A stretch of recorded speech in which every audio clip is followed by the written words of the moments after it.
After my wife's funeral, my daughter pressured me to throw away all of her mother's belongings. Forget about mom and move on with your life, she kept saying. But while sorting through my wife's things, I found a note. If you're reading this urgently, check my suitcase. You'll understand everything. I opened it and my world completely collapsed. In just a few more days, I would destroy everything with my own hands. Wait before I tell you what happened at that funeral. Comment below where you're watching from. I'm sharing this painful story because someone somewhere might be facing the same nightmare I did. Let me know you're listening. The November snow fell soft and silent over Crown Hill Cemetery. Each flake a whisper against the dark suits and black dresses gathered around the grave. I stood at the edge of the open earth, my hand resting on Quinn's small shoulder. As the pastor's voice droned through prayers I couldn't hear, my mind was somewhere else, somewhere trapped in the moment. 3 days ago when they'd told me Claire's car had gone off. I-7 near Morrison.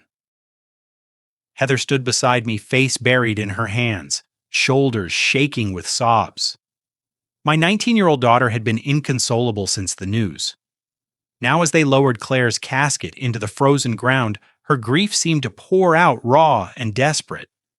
"Mommy's sleeping," Quinn said suddenly, her small voice cutting through the ceremony. "When will she wake up?"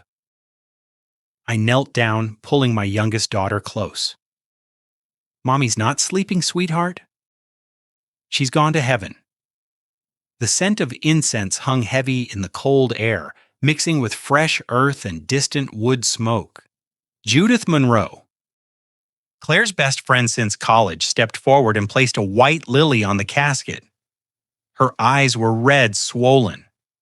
She'd been the one helping me make arrangements when I couldn't function. Our neighbor Phyllis Rutherford touched my arm as people dispersed.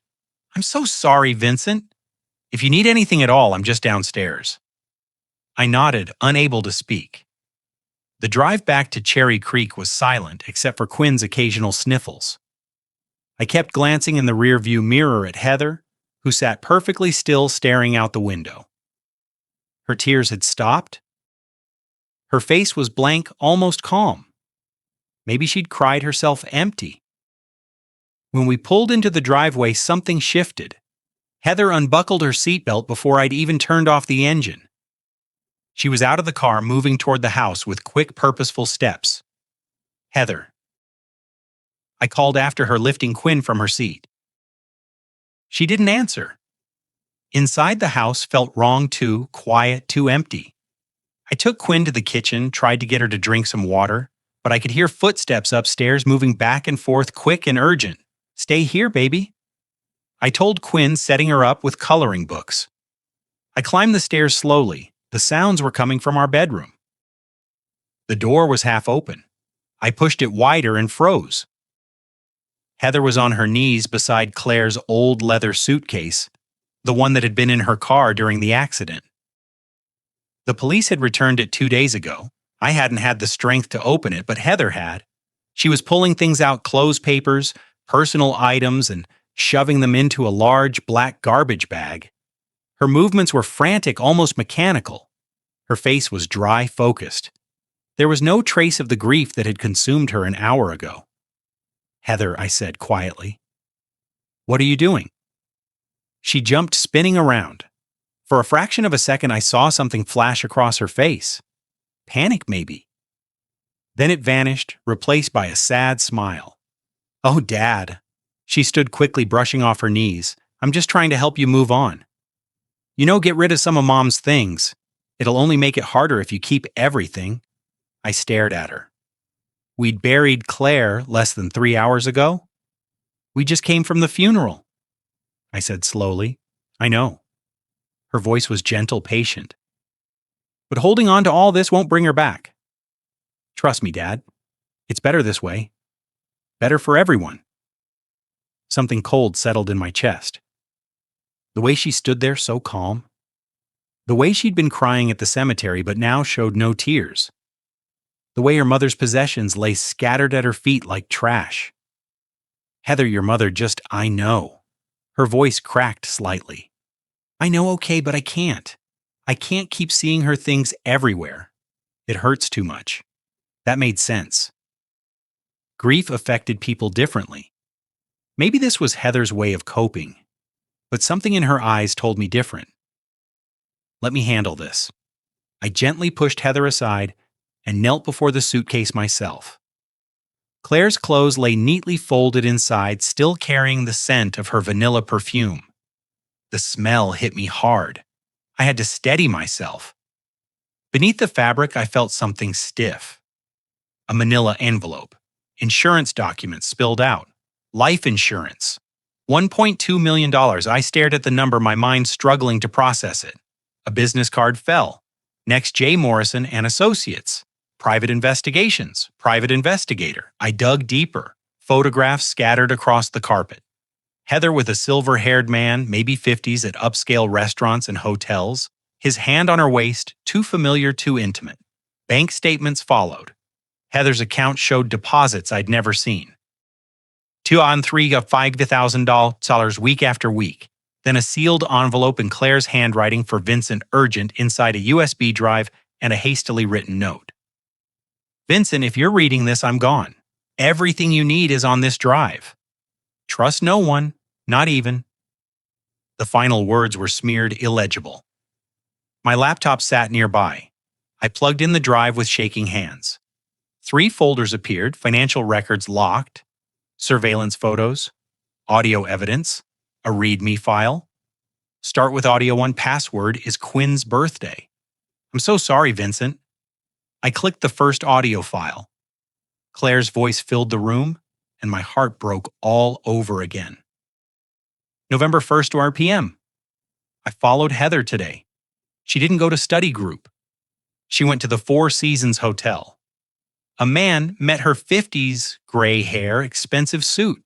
They kissed. Not like friends, like lovers. Her voice cracked slightly. I need more proof. I need to know who he is, what he wants with our daughter. Tomorrow I'll... The recording cut off. I sat frozen, Claire's voice still echoing. My wife had been investigating our own daughter. Dad. I looked up. Heather stood in the doorway staring at the USB drive in my hand. Her face had gone completely white. She saw the photos on the floor, the bank statements, the glowing laptop screen. Dad, she whispered. What is that? I stood frozen staring at the USB drive in my hand. 6 weeks ago, Claire had shown me a Gucci bag she'd found in Heather's room. Red leather gold hardware, $3,000. Where would she get this kind of money? Claire had asked, her voice tight with worry. I'd shrugged it off. Probably a knockoff. You know how kids are. I checked the authentication code. Vincent, it's real. I'd kissed her forehead. Maybe she saved up. Don't worry so much. But Claire had worried. She'd always been more perceptive than me. 3 weeks later, she'd tried again. Heather's different lately, Claire had said while we washed dishes together. She's secretive, always on her phone. She won't tell me where she goes anymore. She's 19, honey. College students need their space. This is different. Claire had gripped the dish towel. A mother knows when something's wrong. I'd wrap my arms around her. You're stressed. Heather's just being a typical teenager. She's not a teenager anymore, Claire had whispered. 2 weeks before the accident, I'd found Claire crying at the dining table. Quinn sat beside her, confused and scared. Heather told Quinn she didn't have time for childish nonsense, Claire had said through tears. She was so cold. Vincent Quinn just wanted her sister to read her a bedtime story. I'd confronted Heather that night. She'd apologized, sweetly blamed exam stress. I'd believed her. 5 days before the accident, Claire had dropped the bombshell. I hired a private investigator. Her hands had been shaking. I know it sounds paranoid, but I had to know the truth. Vincent Heather's seeing someone, an older man, much older. Someone's been giving her thousands of dollars. I'd been furious. That's insane. Our daughter deserves privacy. I have photos, bank records. Claire's voice had cracked. Tomorrow I'll show you everything. Fine, I'd snapped. Tomorrow, and then we're having a serious conversation about trust. She'd kiss my cheek before bed. I love you. No matter what happens, remember I did this to protect our family. The next morning, she'd driven to meet the investigator. Her brakes failed on Interstate 70. Her car went through the guardrail and down the embankment. The police called it a tragic accident, but standing here now holding the USB she'd hidden, I knew better. Dad. Quinn's small voice broke through my thoughts. She stood in the doorway, clutching her stuffed rabbit tears streaming down her face. I want Mommy. I set the USB down and opened my arms. Quinn ran to me and I held her tight against my chest. I know, sweetheart. I know. Over her shoulder, I could see the photographs scattered across the floor. Heather with that silver-haired stranger, the insurance documents, Claire's final message. Trust no one, not even. I closed my eyes, feeling Quinn's small body tremble. I'm so sorry, Claire, I whispered. I should have listened. Quinn pulled back, looking up at me with her mother's eyes. What are you sorry for, Daddy? I smoothed her hair the way Claire used to. Nothing, baby. I pulled her close again. But Daddy's going to make everything right. For Mommy, I promise. This time I meant it. I didn't sleep that night. Every time I closed my eyes, I heard Claire's voice on that recording. At 7:00 a.m., I drove Quinn to Judith Monroe's house. Claire's best friend opened the door, her eyes red and swollen. Take your time, Vincent, she said softly, pulling Quinn into a hug. Back home, I went straight to my office and spread everything across the desk. Photographs, bank statements, the USB drive. I studied the photos carefully. The silver-haired man appeared in everyone at restaurants, hotels, his hand always on Heather's waist, too familiar, too possessive. One photo showed them beside a black Mercedes. I zoomed in on the license plate. Another showed them outside an office building with a brass plaque. Fletcher Consulting Group. Fletcher. I typed the name into Google.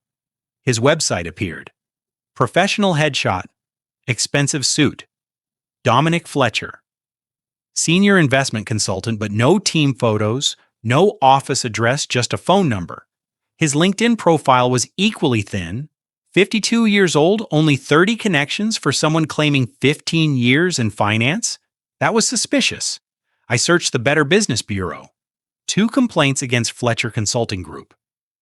Both mentioned inappropriate relationships, both mysteriously withdrawn.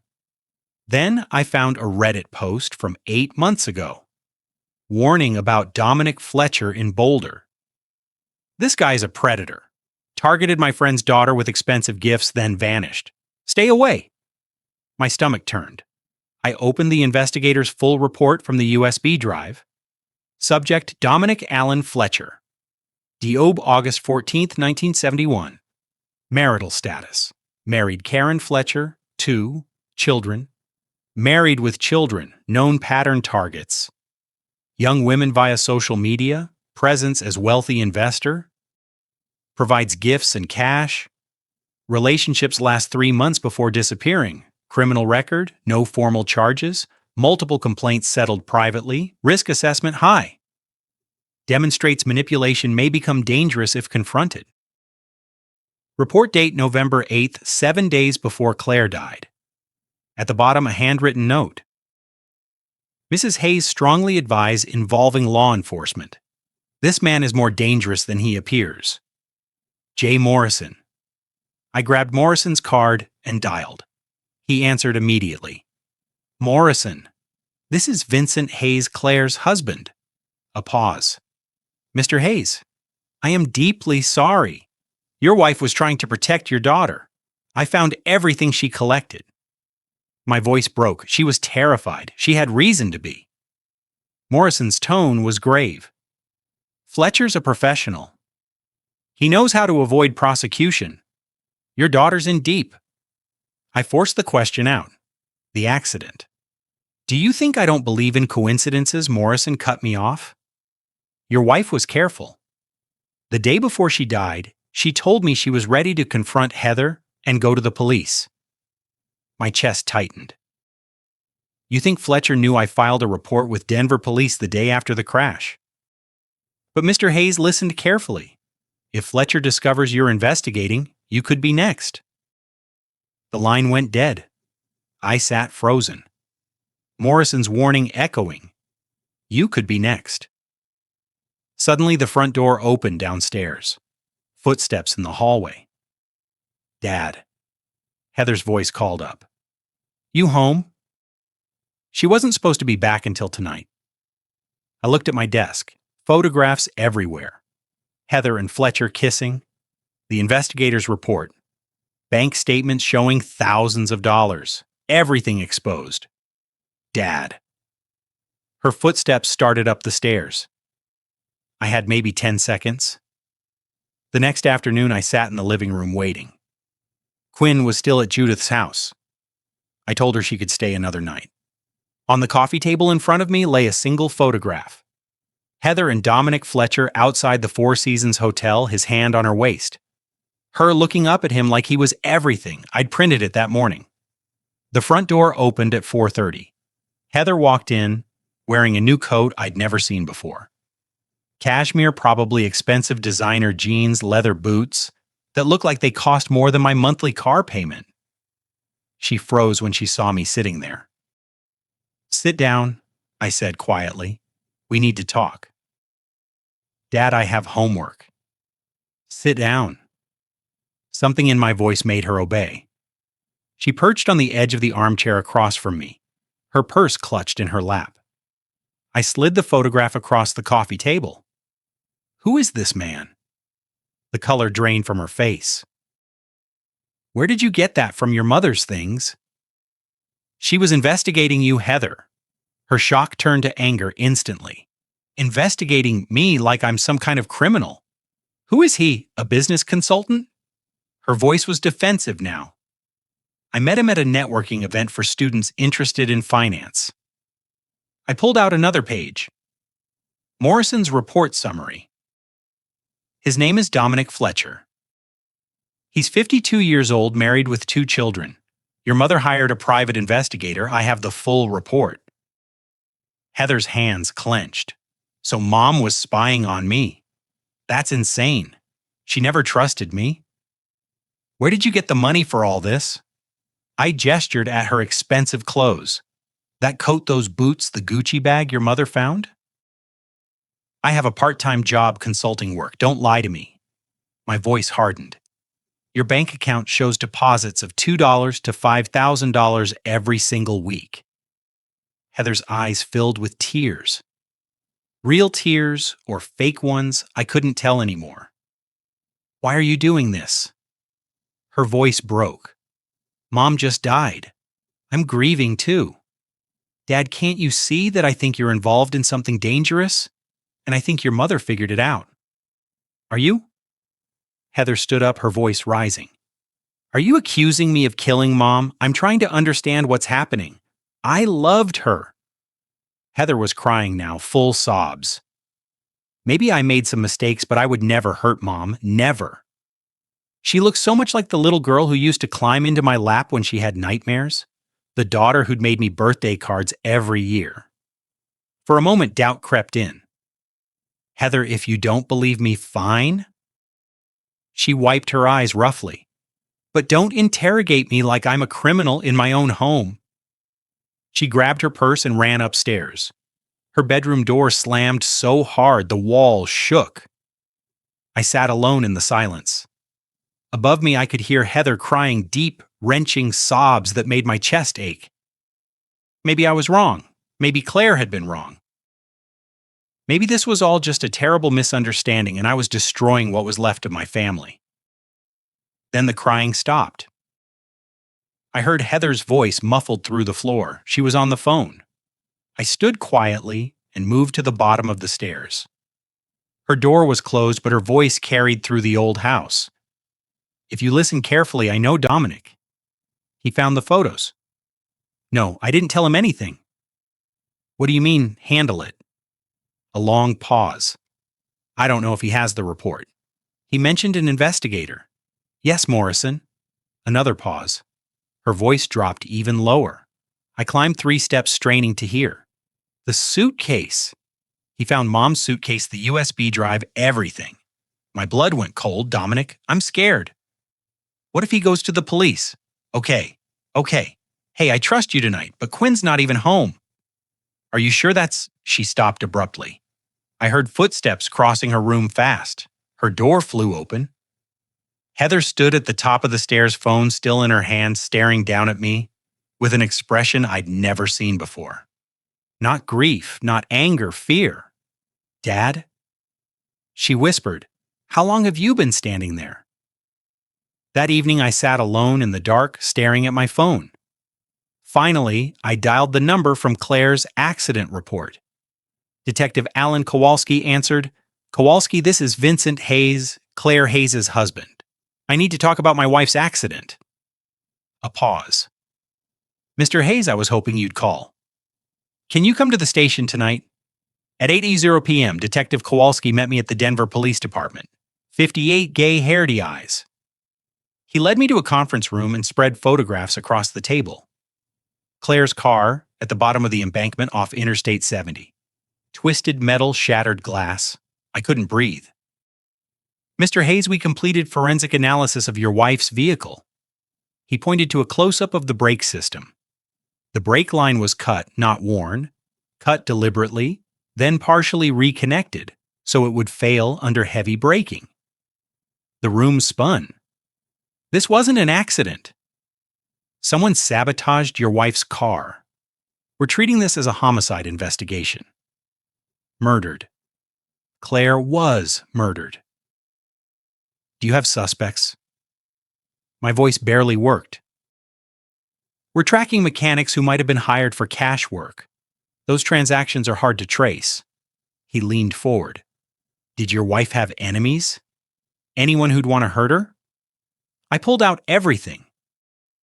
The photographs of Heather and Dominic Fletcher, Morrison's report, the USB drive. My wife was investigating our daughter's relationship with this man. I slid the papers across. She confronted Heather 2 days before she died.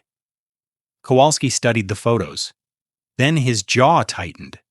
Dominic Fletcher. I know this name. He's been on our radar for years. Fraud exploitation of young women, but he's careful. We've never made charges stick. Last night I overheard my daughter on the phone with him. I could barely speak. She told him I found the photos. He said something about handling it. They mentioned tonight. Kowalski's face darkened. That's a direct threat. You could be in serious danger. He made notes. We're also waiting on toxicology results from your wife's autopsy. Blood work takes 10 to 14 days. We're testing for sedatives that might have impaired her before the crash. I thought of the sleeping pill bottle in Claire's suitcase, but said nothing yet. There's something else. Kowalski's voice dropped. Your wife called this station the morning she died. She wanted to meet me at 2 p.m. Said she had evidence of a crime involving your daughter and needed police protection. My throat closed. She never made it, I whispered. No, the brake failure happened around 11:30 a.m. He met my eyes. She was driving to meet the investigator one last time before coming here. Someone had known Claire's plans. Someone had stopped her. What do I do now? Go home? Lock your doors. Don't confront your daughter or Fletcher without us present. He handed me his card. Call if anything happens. I'll have a patrol car drive by your house tonight. I drove home in a daze. Homicide investigation. Someone sabotaged your wife's car. When I pulled into the driveway, Heather's car was gone. I ran inside. Heather. Silence. I took the stairs 2 at a time. Her bedroom door stood open. Clothes scattered everywhere, like she'd packed in a panic. Drawers hanging open. Laptop gone. Phone charger missing. A note on her desk. Dad needs space. Staying with a friend. Don't worry, don't worry. I called her phone. Straight to voicemail. She turned it off. I stood in her empty room, her voice from last night echoing in my head. What do you mean handle it tonight? My daughter was gone and I had no idea where. The next few days blurred together in a nightmare I couldn't wake from. Day 4. Heather came home late that night. I heard her car pull in around midnight. She went straight to her room without saying a word. I heard the lock click. The house felt like a war zone. 2 people living under the same roof not speaking. Day 5. Quinn asked me at breakfast, "Why doesn't Heather play with me anymore?" I had no answer. That evening I heard Heather on the phone again through her closed door. Her voice was low, urgent. I pressed my ear to the wood, but couldn't make out the words. When she finally emerged, her eyes were red. She looked at me like I was a stranger. Day 6. I couldn't take the silence anymore. I opened Claire's USB drive and clicked on the remaining audio files. Audio 2 dated November 2nd. Claire's voice. I followed them to a jewelry store today. Fletcher bought Heather a diamond bracelet. She wore it to dinner like a trophy. Audio Zo 3 dated November 5th. This one was different. Raised voices. Claire confronting Heather directly. You don't understand what kind of man he is. You can't control my life, Mom. He's manipulating you. He's married Heather. I don't care. You can't stop me. The recording cut off abruptly. Audio 04 dated November 8th. Claire's voice was shaking. Vincent, if you're listening to this, I'm scared. Not for me, for you and Quinn. Heather looked at me today with such contempt, such cold hatred. I don't recognize my own daughter anymore. I'm meeting Morrison tomorrow one last time, then I'm going to the police. I have to protect what's left of this family. I sat in the dark office, tears streaming down my face. Day 7.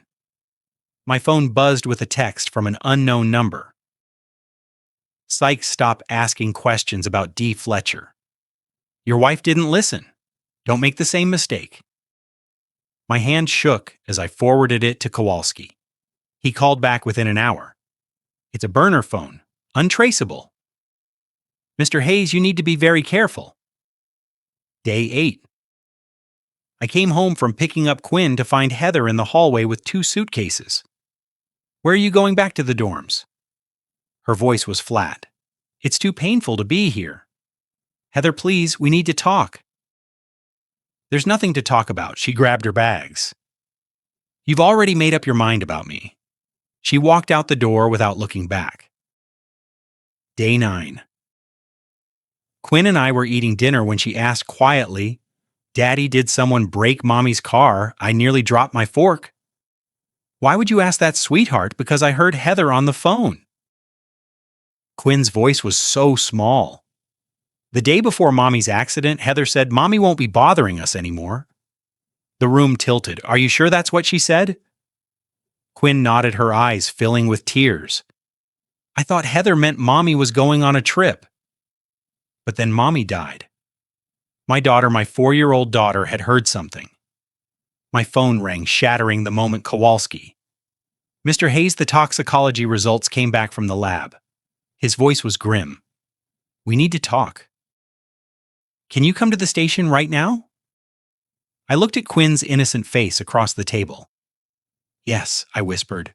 I'll be right there. The next morning, I dropped Quinn at Judith's house and drove straight to the police station. Detective Kowalski was waiting for me in the same conference room. His expression was darker than I'd ever seen it. Sit down, Mr. Hayes. He slid a document across the table. Official letterhead, Denver Medical Examiner's Office Toxicology Report. I scanned the page, but the medical terminology blurred together. Just tell me, I said. Your wife tested positive for zolpidem. That's the active ingredient in Ambient, a prescription sleep medication. Kowalski pointed to a highlighted section. The concentration in her blood was extremely high, equivalent to 3, maybe 4 pills. My stomach dropped. the effects would have been severe. Extreme drowsiness, impaired motor control, delayed reaction time. He leaned forward. Mr. Hayes, your wife was heavily drugged when she got behind the wheel. Combined with the sabotaged brake line, she never had a chance. Claire didn't take sleeping pills, I said immediately. She hated medication. She wouldn't even take aspirin unless she absolutely had to. I believe you. Which means someone gave it to her without her knowledge. I suddenly remembered the pill bottle I'd found in Claire's suitcase. I pulled out my phone and showed Kowalski the photo I'd taken. I found this in her things. The label's been torn off, but it looks like a prescription bottle. Kowalski studied the image. We'll need the physical evidence, but this fits. Someone crushed those pills and put them in her food or drink that morning. The room felt like it was closing in. Who was in the house the morning your wife died? Kowalski asked quietly. My mouth went dry. Heather. She told me she had a late class that day. She was home that morning. The words felt like poison coming out of my mouth. Mr. Hayes, we're building a case against both your daughter and Dominic Fletcher, but right now everything we have is circumstantial. The cut brake line, the drugs, the phone call your daughter made. We need something concrete. What do you need? A confession. Kowalski opened a drawer and pulled out a small device. I want you to wear a wire. Talk to your daughter. Get her to admit what she did. I stared at the recording device. It was so small, barely bigger than a quarter. You want me to trick my own daughter into confessing to murder? I want you to get justice for your wife. Kowalski's voice was firm but not unkind. Heather knows something. Whether she did this herself or she helped Fletcher, she knows. And right now she thinks she's gotten away with it. I thought of Claire's voice on those audio files. Her fear, her determination to protect what was left of our family. What do I have to do? I whispered. First, we need to bring in everyone involved for questioning. And Mr. Hayes, we found the mechanic. Kowalski pulled out another file. His name is Ivan Mercer. He's already talking. On the afternoon of day 11, the doorbell rang. Judith Monroe stood on my porch holding a small cardboard box. Vincent, I need to give you something. We sat in the living room. She placed the box on the coffee table between us. Claire gave this to me 3 weeks ago. Judith's voice shook. She made me promise. If anything happens to me, give this to Vincent after the funeral. My heart stopped. Inside the box, 3 sealed envelopes numbered 1 through 3. Claire's wedding ring and a family photograph from Quinn's 3rd birthday. I opened envelope 1. Envelope 1. October 20th. Vincent, if you're reading this, my worst fears came true. Heather has changed. Our daughter isn't the girl we raised anymore. Something dark has taken hold of her. She looks at me with cold calculation like I'm an obstacle instead of her mother. I love her. God help me. I love her with everything I have. But Vincent, I'm afraid of her. Protect Quinn. Whatever happens, protect our baby girl. Love always. Claire. I couldn't breathe. Judith squeezed my shoulder as I opened envelope 2. Envelope 2. November 3rd. Vincent Morrison found 2 other young women involved with Dominic Fletcher. Both tried to leave him. One died in a house here last year in Boulder, ruled accidental. Another drowned in her bathtub 6 months ago in Fort Collins, also ruled accidental. These weren't accidents. Fletcher eliminates anyone who threatens him. And now our daughter is with him. I'm meeting Morrison tomorrow to finalize everything, then going to the police. I have to stop this before someone else dies. I love you. I love our girls. Claire. 2 other women dead. My hands shook as I picked up envelope 3. The handwriting looked rushed, desperate. Envelope 3. November 10th at 4:45 a.m. Vincent, something's wrong.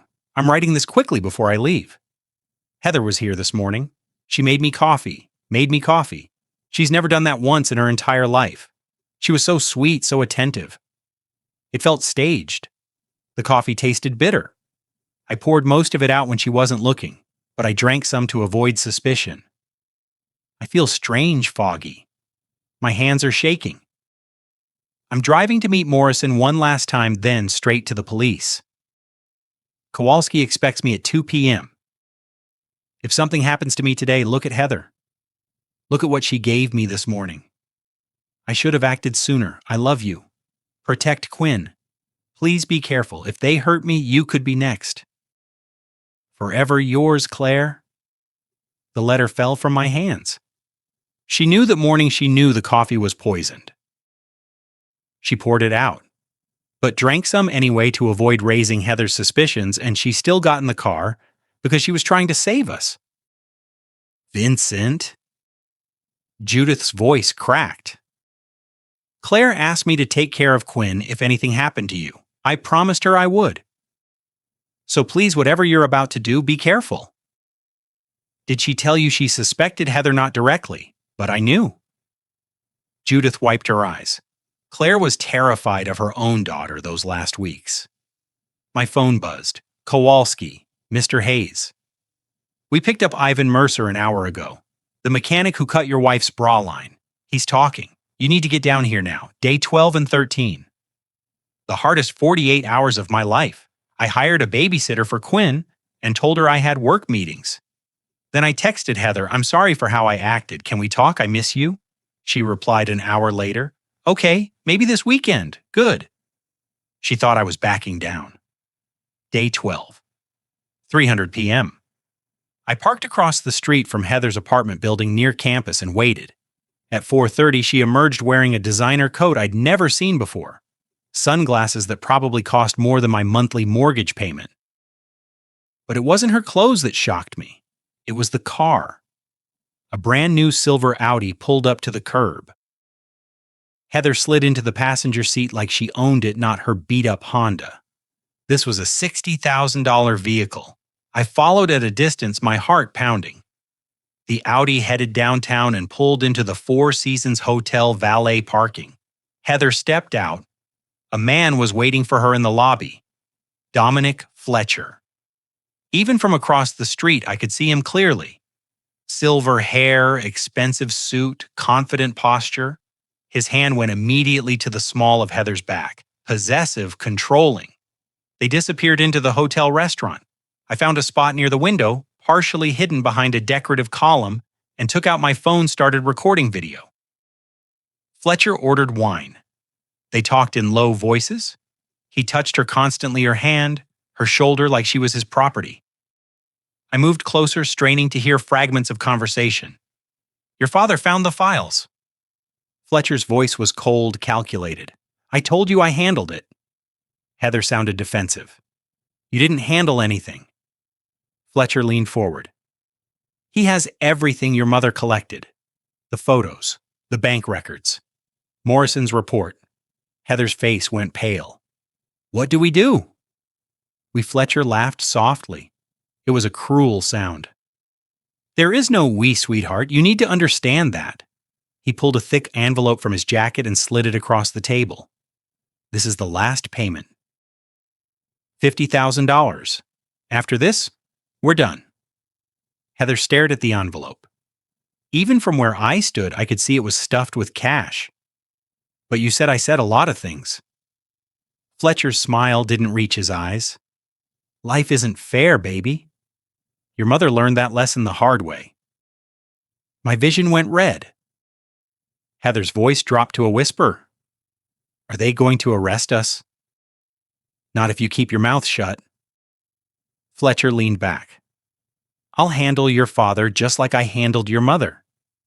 He kissed her forehead. A gesture that might have looked tender to anyone else, but I saw it for what it was. Control, manipulation. Go home. Stay quiet. Let me take care of this. Heather nodded like a child following orders. I left before they did and sat in my car shaking. I'll handle your father just like I handled your mother. I called Kowalski immediately. I just watched my daughter meet with Dominic Fletcher at the Four Seasons. He gave her $50,000 in cash and told her he'd handle me the way he handled Claire. Did you record it, video and audio? Not great quality, but it's something. Send it to me now. Kowalski paused. Mr. Hayes, we got a confession from Ivan Mercer this morning. He admitted a man matching Fletcher's description paid him $5,000 cash to cut your wife's brake line. He identified Fletcher from a photo lineup. My hands tightened on the steering wheel. Can you arrest them? We're building the case, but Mr. Hayes, I need you to be very careful. Fletcher just threatened you directly. He's dangerous. I know. My voice was steady, now calm. I'm ready. Day 13. Evening. I texted Heather. I need to see you tomorrow night at the house. 7:00 p.m. This is important, she replied after an hour. Fine, 7:00 p.m. I stared at the message. My daughter, the girl I'd raised, taught to ride a bike, walked to her first day of kindergarten. She'd helped kill her own mother. And tomorrow night I was going to make her confess. The afternoon of day 14. I sat in a small technical room at the Denver Police Department. A technician attached a tiny microphone to my chest, hidden beneath my shirt. The wire was so thin I could barely feel it. Test, test, I said quietly. In the monitoring room next door, Kowalski gave a thumbs up through the glass. He came back in and sat across from me. Mr. Hayes listened carefully. Don't rush this. Let her talk. Give her space to explain herself. Present evidence slowly, piece by piece. If you come at her too hard, she'll shut down. I nodded, my throat tight. Your code phrase, if things get dangerous, is Claire would understand. Say those exact words and we'll be inside in 90 seconds. We'll have units parked 2 blocks away. What if Fletcher shows up? Then we move immediately. But based on the conversation you recorded, I don't think he will. He's keeping distance, letting Heather take the risk. Kowalski's expression hardened. That's what manipulators do. What exactly do you need from her confession? We need her to admit she knew about the brake tampering, that she drugged your wife, and most importantly, that Fletcher ordered it. He leaned forward. Mr. Hayes, I know this is your daughter. I know every instinct you have is screaming at you to protect her. But she helped murder your wife. The words hit like a punch. Justice for Claire is what matters now, Kowalski said quietly. Not your feelings, not Heather's feelings. Claire deserves justice. I looked down at my hands. They were shaking. What if she doesn't confess? Then we use what we have. Ivan Mercer's testimony, the toxicology report, the letters Claire left. Your recordings of Fletcher? He paused. But a confession would seal it, make it impossible for Fletcher to walk away. I nodded slowly. One more thing. Kowalski handed me a folder. These are photos of the 2 other women Fletcher was involved with, both dead. Show them to Heather if you need to. Remind her what he's capable of. I opened the folder. 2 young faces, both around Heather's age, both smiling in their photos, both dead now. He'll do the same to her eventually, I whispered. Yes, he will. Kowalski stood. You're doing the right thing, Mr. Hayes. This is the only way to stop him. At 6:45 p.m., I pulled into my driveway. The house was dark except for the porch light. Inside, I'd set up the living room. 2 chairs facing each other, water glasses on the coffee table, everything calm, controlled. I sat down and waited.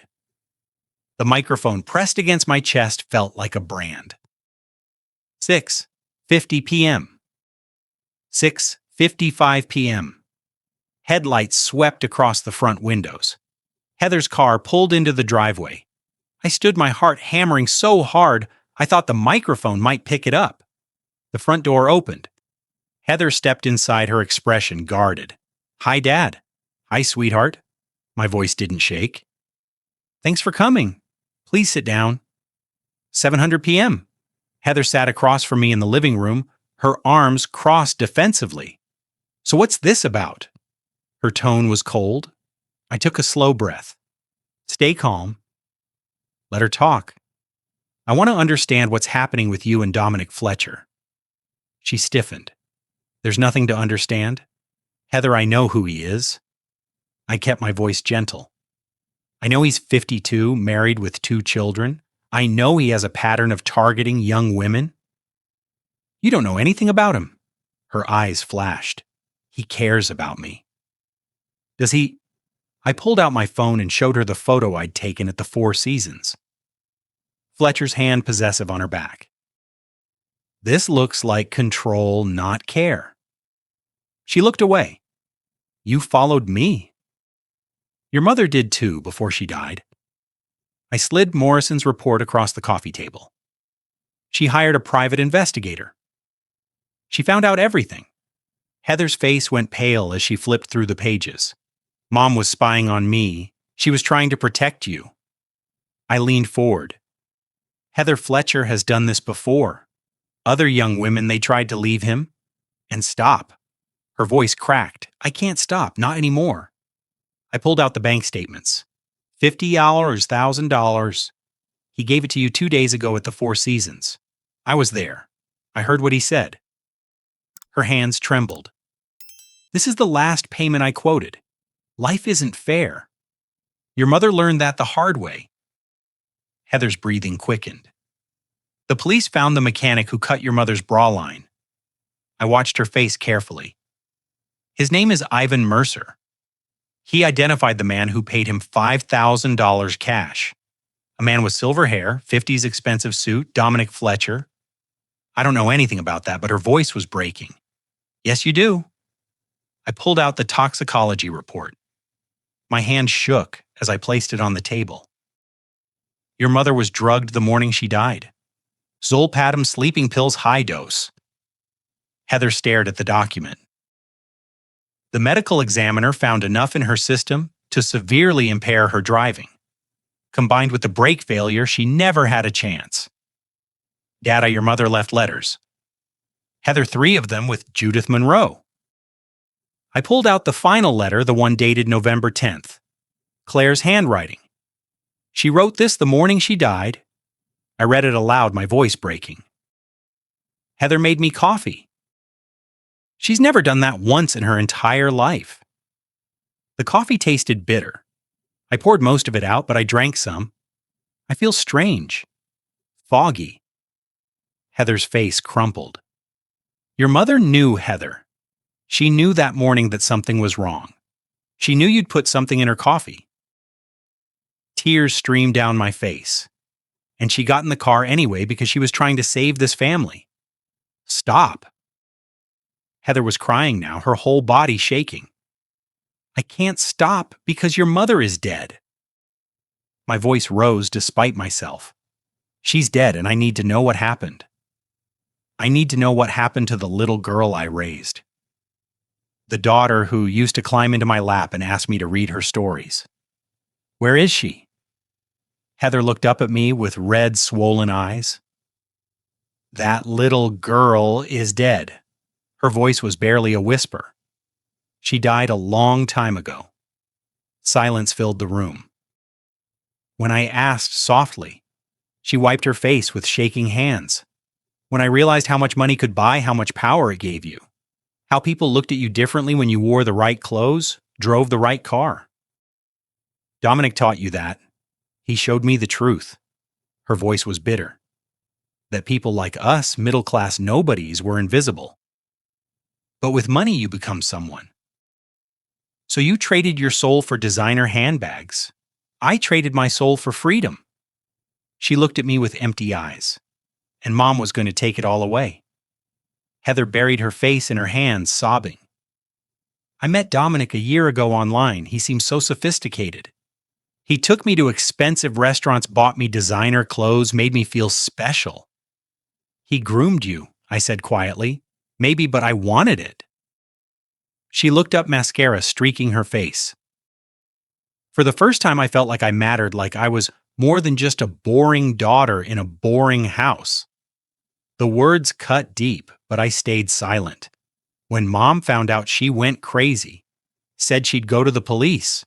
freeze my trust fund, cut me off completely. Heather's voice shook. I told Dominic. I was scared, angry. I didn't know what to do. What did he say? He said we had to handle it permanently, that accidents happen every day.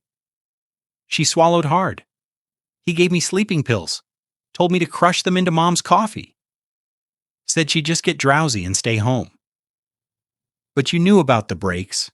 Her face crumpled. Not at first. He told me after. Said if she did drive, the brakes would fail. It would look like an accident. So you did it. My voice was hollow. I didn't want to, but he said he'd leave me, and that I'd lose everything. She was crying harder now. I was so stupid. Dad, tell me what happened that morning. Heather's hands trembled. I came home early, made coffee. Mom was so surprised. She kept saying how sweet I was. My chest tightened. I crushed the pills, put them in her cup. She drank it. Heather's voice broke. She said, I love you so much, sweetheart. You'll always be my baby girl. And you hugged her. Yes? She could barely speak. I hugged her, and I knew the brakes were cut. I knew she was drugged. And I let her walk out and get in her car. You watched her drive to her death. I thought she'd just crash a little, get scared, and come home. Heather screamed. I didn't think she'd die. You poisoned your own mother, hugged her, told her you loved her? Then let her drive, knowing exactly what would happen. I'm sorry. She collapsed forward. I'm so sorry. Sorry doesn't bring her back. I know. Her eyes were wild. I see her face every second. I hear her voice. I love you so much, sweetheart. Those were her last words to me. Silence filled the room. Dominic promised we'd be together, that the insurance money would set us free. Her laugh was broken. But he's leaving me, isn't he? That $50,000 was payoff money. Yes. So I killed my mother for nothing. Before I could respond, I heard it. A sound from the back of the house. The kitchen door opening. Heather's head snapped up, eyes wide with terror. Footsteps in the hallway. Dominic Fletcher stepped into the living room. In his right hand was a gun. Well, he said calmly, isn't this touching? Dominic Fletcher stood in the doorway, gun in hand. His eyes were cold, calculating. Heather, you really couldn't keep your mouth shut. Dominic. Heather's voice trembled. Shut up. He stepped into the room. You just confessed to murder. Do you understand how stupid that was? I slowly stood. Fletcher, this is over. He laughed. I'm creating a narrative. Oh, she didn't tell you about Jake. Dominic's eyes never left mine. Her ex-boyfriend drowned last year. She held his head underwater while I watched. Horror crashed over me. Heather, he was going to tell. Heather screamed. I had to. My daughter had killed before. Dominic raised the gun, pointing it at my chest. I spoke clearly. Claire would understand. His eyes narrowed. I dove sideways. The gun fired. The bullet shattered the lamp behind me. I crashed into Dominic. We went down hard, fighting for the weapon. Another shot. The ceiling exploded in dust. Police drop it. The front door burst open. Kowalski and officers stormed in, weapons drawn. Dominic broke free and ran toward the stairs. Then I saw her. Quinn standing at the top of the stairs in her pink pajamas. Daddy. Dominic grabbed her, yanking my daughter against his chest. The gun pressed against her head. Back off, or I'll Kowalski's taser hit him in the back. Dominic convulsed and dropped. I lunged up the stairs and caught Quinn before she fell. I've got you, baby, I've got you. Officers swarmed Dominic, slamming him down. Handcuffs clicked. Heather bolted for the back door. 2 officers caught her in 3 steps. No, Dad, please. She was screaming, fighting them. Help me, Daddy, please. I held Quinn tighter, turned my back, and walked down the stairs away from her screams. Daddy, why is Heather crying? Don't look, sweetheart. Close your eyes. Behind me, Heather's screams grew desperate. Dad, please, Dad. I kept walking. Outside, 2 patrol cars waited, lights flashing. Dominic was shoved into the first, still cursing. Heather went into the second, sobbing uncontrollably. Kowalski approached me. "Mr. Hayes, we got everything, every word. Heather's confession to drugging your wife. Jake's murder. Fletcher's threats, all recorded. It's over. It's over." He put his hand on my shoulder. Claire would be proud. I watched both cars drive away into the darkness. My daughter was gone, but justice was done. I refused to go to the hospital. I'm fine. I need to stay with my daughter. Quinn clung to me. I held her close while officers processed the scene. Kowalski sat beside me. Dominic Fletcher will be charged with first-degree murder conspiracy, attempted murder, and kidnapping. Life without parole, and Heather? First-degree murder. The drugging proves premeditation. 25 to life, maybe more with Jake's case. 25 to life, my daughter. I looked at the family photo on the mantel. The 4 of us at the beach. That family didn't exist anymore. Heather's asking to see you. No, I said no. That night I tucked Quinn into bed. Daddy, where's Heather? Heather's going away for a long time, sweetheart. Because she did something bad to Mommy. Yes. Is she sorry? I thought about Heather's screams as police dragged her away. I don't know, baby. I really don't know. Quinn was quiet. Then, do you still love her? The question broke something inside me. I love who she used to be, but that person is gone. I kissed her forehead. You're my family now. You and the memory of your mother. 3 days later, arraignment. The courthouse was packed, news cameras everywhere. Dominic Fletcher entered first in an expensive suit. He pleaded not guilty with a cold smile looking at the cameras. Then Heather, she looked small in her orange jumpsuit. When she saw me, she started crying. Daddy, she mouthed. I looked away. How do you plead? The judge asked. Not guilty, Your Honor. After everything, still lying. Neither could post bail. They'd stay in jail until trial.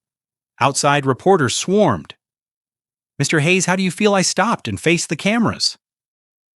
My wife Claire was murdered by our daughter and Dominic Fletcher. They drugged her, sabotaged her car, and watched her drive to her death. Claire deserved justice. My voice didn't shake. I will be at every court hearing. Not for Heather, for Claire. I looked into the camera. My daughter is dead to me.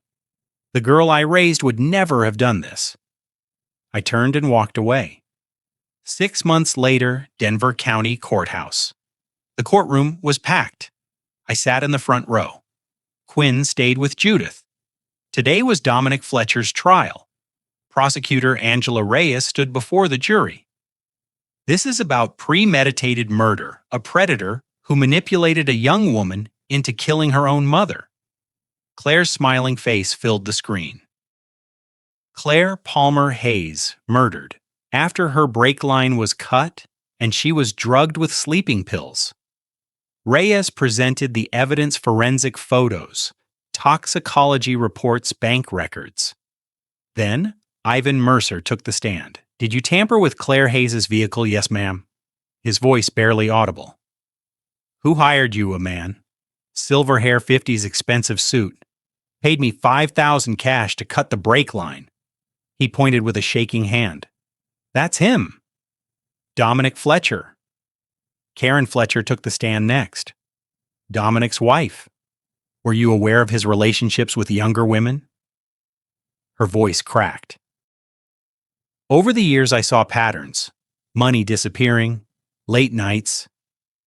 Did you confront him? Once 5 years ago, tears streamed down her face. He said if I ever tried to leave, I'd have an accident too. The courtroom went silent. Then they played the recording from my living room. You just confessed to murder.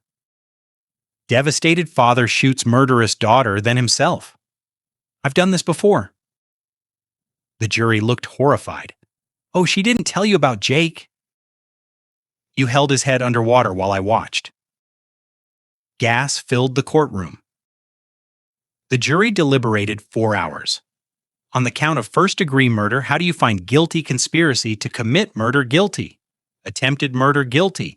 Every charge guilty. Sentencing. 1 week later, Judge Morrison looked down at Fletcher. Mr. Fletcher, you are a predator. You have destroyed families and shown no remorse. I sentence you to life in prison without possibility of parole. The gavel came down. Fletcher was led away in chains. Ivan Mercer was sentenced separately, 18 years in state prison. Mercer wept. I'm sorry, he whispered toward me. Outside reporters swarmed. I nodded and kept walking. Next week was Heather's trial. That one would be harder. 1 week later, Heather Hayes' trial. The courtroom felt heavier this time. Heather sat at the defense table in a gray suit. She'd lost weight. Her face was gaunt, hollow. When she saw me, she started crying. I looked away. Her public defender tried his best. My client was manipulated by a dangerous predator. But Prosecutor Reyes was ready. Heather Hayes made deliberate choices.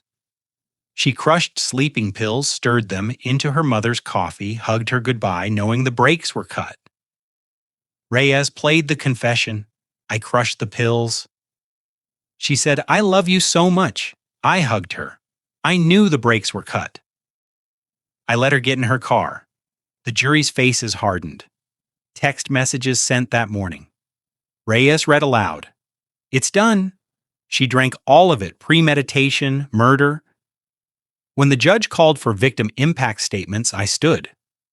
The courtroom went silent. I walked to the podium and looked at Heather. My wife Claire was the best person I've ever known. She dedicated her life to our daughters. I pulled out Claire's final letter. The morning Claire died, she knew the coffee tasted bitter, but she drank it anyway because she didn't want you to suspect. She was still trying to protect you. My voice cracked. Claire was driving to the police to save you from Fletcher, and you killed her for it. I looked directly at Heather. I taught you compassion. Your mother gave you everything. You repaid her with poison and betrayal. Heather sobbed. You destroyed this family. You took away the only person who loved you unconditionally. I gripped the podium. I cannot forgive you. I hope you carry this weight every day. I hope you see Mom's face. And I hope someday you understand what you've lost. I walked back. Heather screamed, Dad, please, I'm sorry. The bailiff restrained her. Sentencing. The judge looked at Heather coldly. Miss Hayes, you murdered your mother with premeditation. I sentence you to 35 years in state prison, eligible for parole in 25 years. The gavel came down. Heather collapsed. Daddy, please. Officers pulled her from the chair. She fought them, reaching toward me. Daddy. I stood and walked to the exit. I didn't look back. Outside, the sky was bright. Quinn waited with Judith. She ran to me and I picked her up. Is it over, Daddy? Yes, sweetheart. I held her tight. It's over. Justice was done. Now we could heal. 18 months later, the new house was smaller, a 2-bedroom in a quiet neighborhood. No ghosts, no memories. Quinn and I had moved 6 months after the trials. We couldn't stay in that house anymore. Quinn was 6 now, taller, her hair long like Claire's. The nightmares had mostly stopped. Dr. Sanders helped her process what she'd lost. How are you feeling? The therapist asked last week. Sad, but not as sad as before. Progress. Judith suggested I create something meaningful from Claire's story. So I founded the Claire Palmer Hayes Memorial Fund, a nonprofit helping victims of financial abuse and manipulation. In 18 months, we'd helped 67 women. The work gave Claire's death meaning. Every month a letter arrived from Colorado Women's Correctional Facility. Heather's handwriting. I never opened them. 12 letters sat in a wooden box in my closet. Maybe someday, but not yet. Saturday morning, Quinn wanted to make Mommy's pancakes. Claire's blueberry recipe with vanilla and cinnamon? We worked together. Quinn measured flour. I cracked eggs. Mom used to let me stir, she said softly. I remember. Do you think she's watching? I looked at my daughter. Claire's eyes stared back. Yes, I think she is. Quinn smiled. Good. After breakfast, we dressed. Navy suit for me, yellow dress for Quinn with the silver locket containing Claire's photo. We drove to Crown Hills Cemetery. Claire's headstone was simple. Claire Palmer Hayes, 1980-2023. Beloved wife and mother, she loved fiercely and fought bravely. Quinn placed yellow roses at the base. Hi, Mommy. I made your pancakes today. I knelt beside her. We miss you every day. But we're okay. Quinn's doing well. The Memorial Fund helped 67 women. Your story is saving lives. I paused. Heather writes, but I'm not ready. Maybe someday. Quinn leaned against me. We're going to be okay, Mommy, Daddy promised. We sat in silence, the living and the dead connected by love. Can we come back next week? Quinn asked. Whenever you want, sweetheart.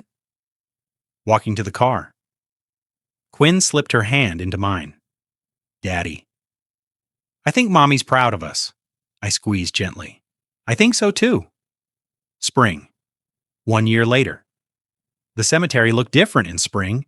Green grass stretched across the hillside. Cherry trees bloomed pink and white.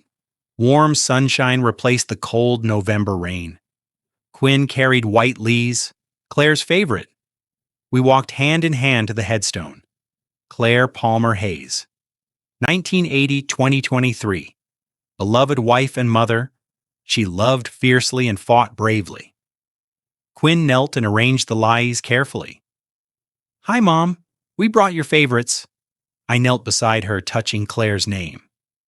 Hi, honey. It's been a good year. Quinn's doing great in school learning piano now. Remember how you wanted her to take lessons? She's really good. I think she has your talent. Quinn smiled. The Memorial Fund is thriving. We've helped 83 women escape abusive relationships and financial manipulation. Your story keeps saving lives, Claire. I closed my eyes. Dominic Fletcher is in maximum security, life without parole. He'll never hurt anyone again. My voice dropped. And Heather's serving 35 years. She writes every month. I swallowed hard. I haven't opened the letters. I keep them in a box. Maybe someday I'll be ready. But not yet. Tears came. I'm sorry I didn't believe you sooner, but I did what you asked. I found the truth. I protected Quinn. Justice was done. Quinn placed her hand on mine. Mommy Daddy says you're watching over us. I hope that's true because I miss you so much. I miss your hugs and your laugh and your songs. A gentle breeze moved through the trees. We're going to be okay, Quinn said. We have each other, and we have your memory. That keeps us strong. I pulled her close. You saved us, Claire. Even when you were gone, you saved us. You left the evidence. You left the letters. You protected us until the very end. I stood helping Quinn up. We'll keep living. We'll keep remembering you. And Quinn will always know who her mother really was. Not the tragedy, not the victim, the hero. Quinn waved at the sky. I love you, Mommy. As we turned to leave, a white butterfly landed on Claire's headstone. It sat for a moment, wings opening slowly, then lifted off and flew into the sky. Quinn gasped, Daddy, look. I watched it rise higher until it disappeared into the sunlight. I saw it, sweetheart. That was Mommy, wasn't it, saying she loves us too? I smiled, the first truly peaceful smile in 2 years. Yeah, baby, I think it was. We walked to the car, the spring sun warm on our faces. Behind us, the white leaves swayed gently. Goodbye, Claire, I whispered. Until we meet again. For the first time since she died, I felt peace. Looking back on everything that happened, I realized now that the warning signs were always there. I just didn't want to see them. Don't be like me. Don't ignore your instincts when someone you love starts changing. Don't dismiss concerns from those who care about you. Claire tried to tell me. She tried to warn me, and I brushed her off because confronting the truth felt too hard. The lesson I learned: real love means protecting your family even when the truth is painful, even when it means facing the unthinkable about someone you raised. Claire showed me what courage looks like. She gathered evidence. She fought for our family until her last breath. And through God's grace, her sacrifice wasn't in vain. Trust in God when darkness surrounds you. God gives us strength we didn't know we had. God's justice may take time, but it will prevail. This is one of those grandpa stories I never thought I'd tell, a true story that changed my life forever. Quinn asks me sometimes why I share our pain with others. I tell her it's because somewhere out there, another Claire might be gathering courage to expose a dangerous secret. Another father might be ignoring the warning signs. If this grandpa story's true story saves even one family from what we went through, then Claire's memory will have protected someone one more time. This true story is my testimony, my warning, and my prayer for you. So I'm asking you, have you ever ignored warning signs about someone you loved? Have you witnessed manipulation or abuse? Please share your thoughts in the comments below. Your story might save a life. If this touched your heart, please subscribe to Burn Revenge for more true stories about courage, justice, and survival. Share this with someone who needs to hear it. Together, we can protect each other.